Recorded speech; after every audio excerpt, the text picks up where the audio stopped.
Hey folks, Dr. Gilchrist here. This is for the sensation and perception class.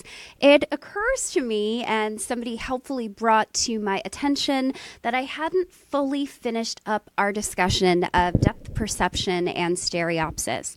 So I thought I would spend a small little period of time and set that aside to be able to record this and screencast the final section of that chapter on depth perception, in particular, how stereovision and binocular disparity develops in infancy and early childhood. So what does binocular vision look like in babies? At least initially, it's pretty poor. Infants are basically stereo blind until they're about 4 months of age, and then all of a sudden it just pops up almost out of nowhere.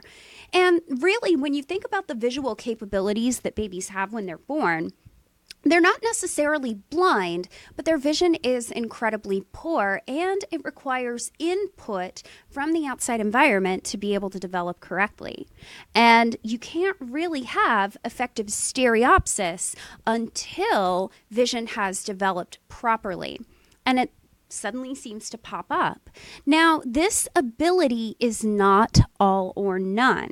So some of us do have better stereo vision than others, and infants gradually increase in their stereopsis abilities. And so we're generally interested in a concept known as stereo acuity. Stereo acuity is the measurement of the smallest binocular disparity that can be resolved. And what's really amazing is that infants are actually capable of doing this at an adult-like level. By the time that a baby is about 6 months of age, their stereo vision is on par with that of an adult. So here's kind of an example that you can kind of see how this development just pops up out of nowhere. What you're looking at in the figure on the left are infants looking at line stereograms and dynamic random dot stereograms, like the kind we've seen throughout the chapter. And so you're looking at age in months. Obviously, at 1 month, there's pretty much nothing. Month 2, there's nothing. Interestingly, around 3 months, infants aren't necessarily responding to line stereograms, but at that point, some of them are starting to develop stereo vision through these dynamic random dot stereograms. By 4 months, it pretty much is there. Now, obviously, these are different studies and these are different types of stimuli, so you are going to see a little bit of variability. But notice that about 3 or 4 months of age is where this really starts to pop up. When we look at stereo acuity in the figure on the right, you can see that at 2 months, there is effectively none. By about 3 or 4 months, it starts to show up. And you can see that there is still a lot of variability there. There are individual differences in how quickly infants gain this stereo acuity. But by the time that you get to about 6, 7, and 8 months, here's an adult-like level of stereo acuity. Infants are doing just as well. So this is an ability that pops up very, very quickly and very, very rapidly becomes something that they can handle at an adult level. So why does it suddenly seem to appear? Some people have suggested that prior to developing stereo acuity, there's inaccurate convergence. For whatever reason, eyes aren't converging properly.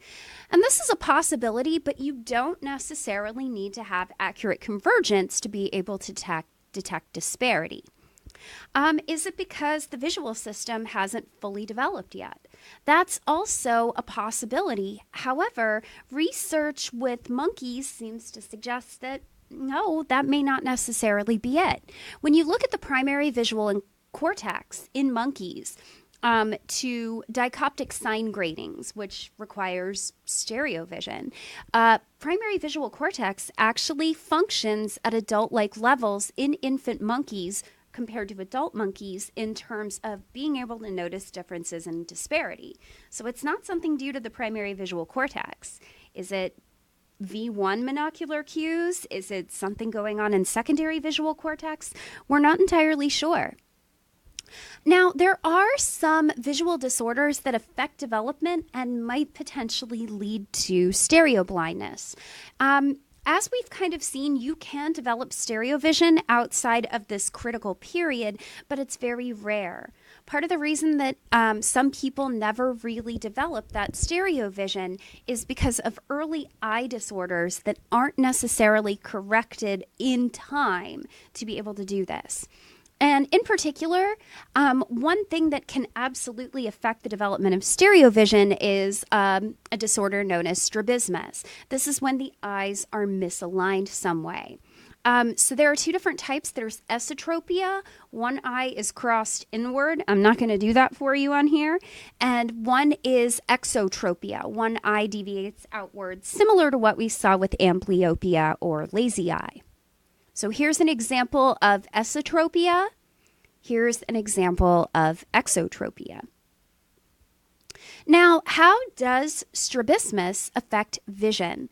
If it is not corrected in time, adults that acquire esotropia, so going back, one eye is turned inward, they end up having what is called double vision.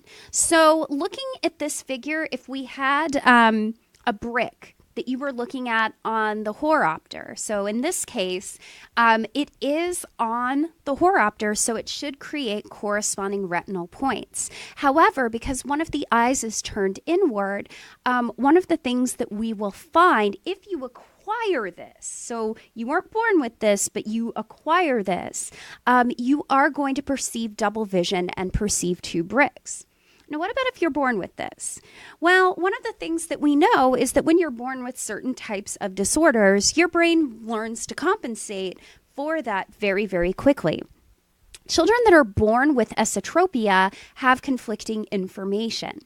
And so what's kind of interesting is that in comparison to double vision that you see with people that acquire this esotropia, what you're going to notice is that in this case, children are going to learn to suppress information from the left eye. They know that the eye is misaligned and the brain is basically going to downgrade the information that comes from there. And this is what is known as suppression. So what you're looking at here, again, referring to this horopter, with the left eye, because of the alignment, it's actually going to be focusing on that hexagon. Actually, that's a pentagon, my bad. On the other hand, the right eye is going to be looking at the brick. Generally, because this does create a source of conflict and the child's brain knows this, if you're born with esotropia, you're going to learn to discount information from your left eye to be able to function and do the best you can to see depth and distance.